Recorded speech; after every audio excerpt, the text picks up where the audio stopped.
Welcome viewers. Today I am going to discuss one of the most important systems of our body, the hepatobiliary system.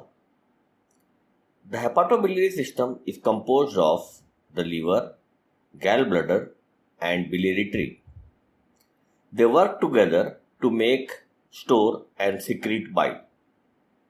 The pancreas is closely related and shares a portion of the biliary ductal system. Hence, it is included here in this model video. As you can see here, the two lobes of the liver produces bile, which is a greenish brown fluid that aids the digestion and absorption of fat in the GI system from our food intake. A system of ducts called the biliary tree acts to drain bile produced in the liver into the duodenum. As seen here, the bile from the liver's two main lobes is drained by the right and left hepatic ducts.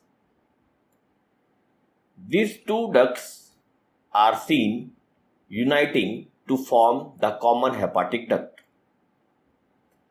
The common hepatic duct is then joined by the cystic duct from the gallbladder to form the common bile duct. The gallbladder is seen now. It is a pear-shaped sac located on the undersurface of the right lobe of the liver. The gallbladder has three parts: fundus, body and neck. The fundus is the bottom of the gallbladder that protrudes from the underside of the liver and is visible anteriorly. The body is the main dilated portion of the gallbladder that lies between the fundus and cystic duct. The neck of the gallbladder is the narrower part that tapers into the cystic duct.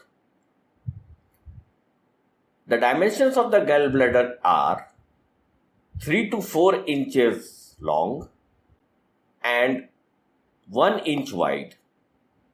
It has the ability to hold 50 ml of bile approximately. The sole function of the gallbladder is to store and concentrate bile that has been produced in the liver. The gallbladder receives bile from the liver via the hepatic duct and empties bile into the duodenum. Between meals, the secreted bile is stored in the gallbladder.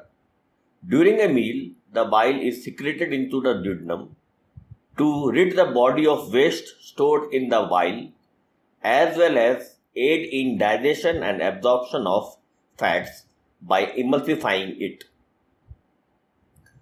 The cystic duct seen now measures about 4 cm in length. The bile must travel out of the gallbladder through the cystic duct's spiral valve.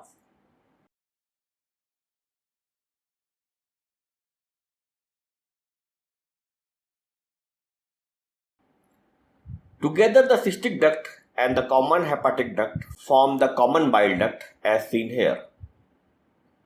The role of the common bile duct is to carry bile from the gallbladder and empty it into the upper part of the small intestine, that is, the second part of the duodenum. The common bile duct can be seen descending posterior to the head of the pancreas and duodenum to enter at the posteromedial aspect of the second part of duodenum. Before its entrance into the duodenum, as seen here, the common bile duct is joined by the pancreatic duct from the head of the pancreas. The short part of the common bile duct after joining the pancreatic duct is known as hepatopancreatic ampulla, or more commonly the ampulla of Vater. The flow of both bile and pancreatic juice into the duodenum is regulated by the hepatopancreatic sphincter, more commonly known as the sphincter of Oddi. It also prevents reflux of duodenal contents into the hepatopancreatic duct. The terminal parts of the main pancreatic duct and bile duct also have sphincters, which play an important role in controlling flow of pancreatic and bile fluids in addition to the main duct. The release of bile into the duodenum is triggered by cholecystokinin, a hormone released by the presence of fatty food in the stomach.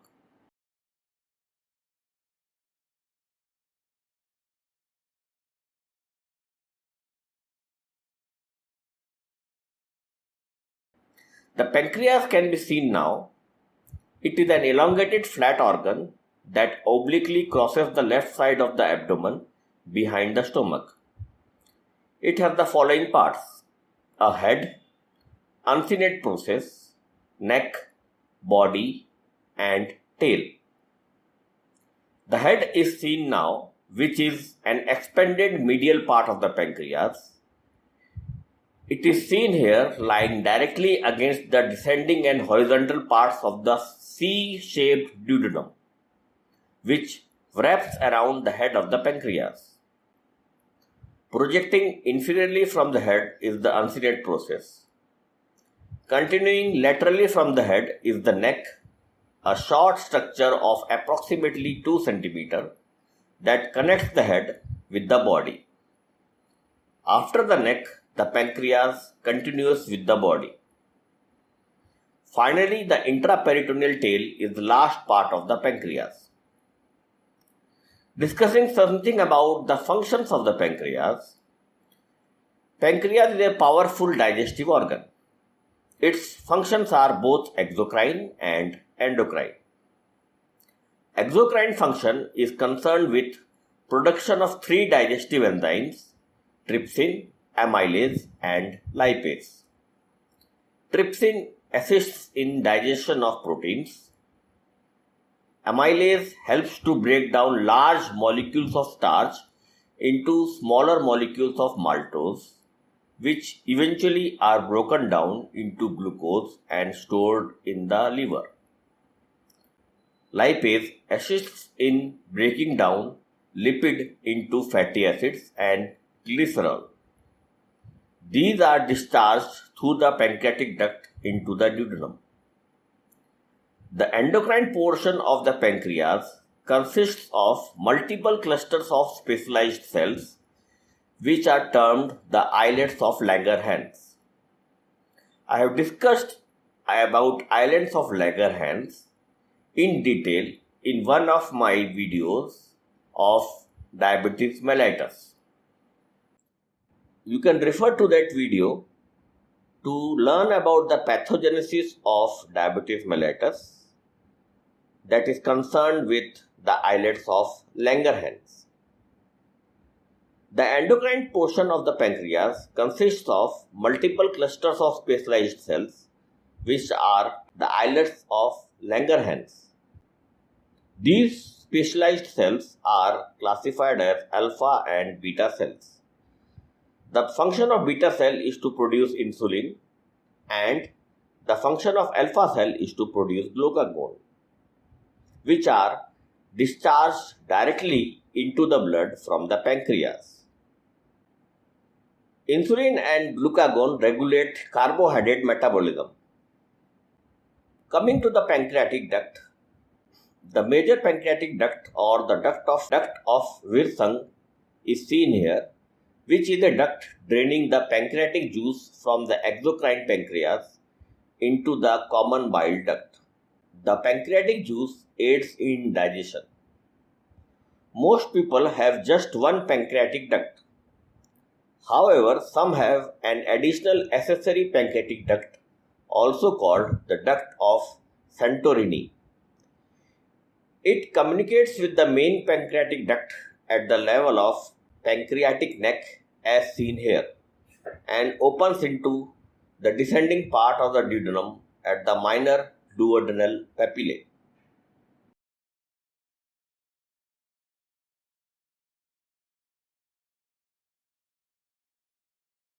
The second part of the duodenum can be seen labeled here.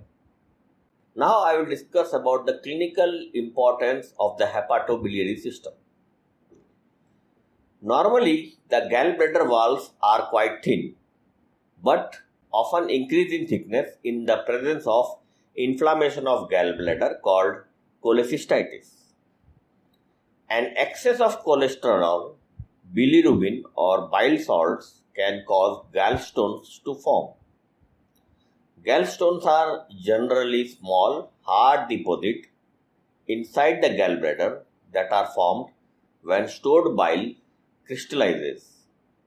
A person with gallstone will rarely feel any symptoms until the gallstone reach a certain size or if the gallstone obstructs the bile ducts. Although a person may have gallstones for many years without feeling any symptoms, gallstone can sometimes pass through the common bile duct, causing inflammation of the gallbladder and severe pain. If a gallstone blocks the common bile duct, it can cause choledocholithiasis, in which the movement of the bile becomes impeded or blocked completely. Should this happen, bile will become trapped within the gallbladder. The bile will build up to the point where the gallbladder will swell. The patients of choledocholithiasis will have symptoms of pain in the right side of the abdomen, that is called biliary colic, jaundice and fever. Choledocholithiasis can be life-threatening if not diagnosed and treated immediately. In the worst case scenario, the gallbladder will rupture, leading to a surgical emergency. Coming to some clinical importance of pancreas, compression, obstruction or inflammation of the pancreatic duct may lead to acute pancreatitis. A gallstone may get lodged in the constricted distal end of the ampulla of water, where it blocks the flow of both bile and pancreatic juice into the duodenum. Bile then backs up into the pancreatic duct and may initiate pancreatitis. Pancreatitis is an inflammatory process of the pancreas that can be acute or chronic. The most common causes of acute pancreatitis include gallstone and alcohol intake, which increases pancreatic enzyme synthesis.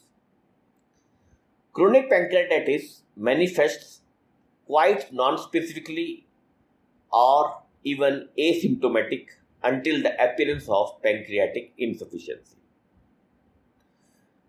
So viewers, with this I come to the end of this video. Hope you must have liked my video.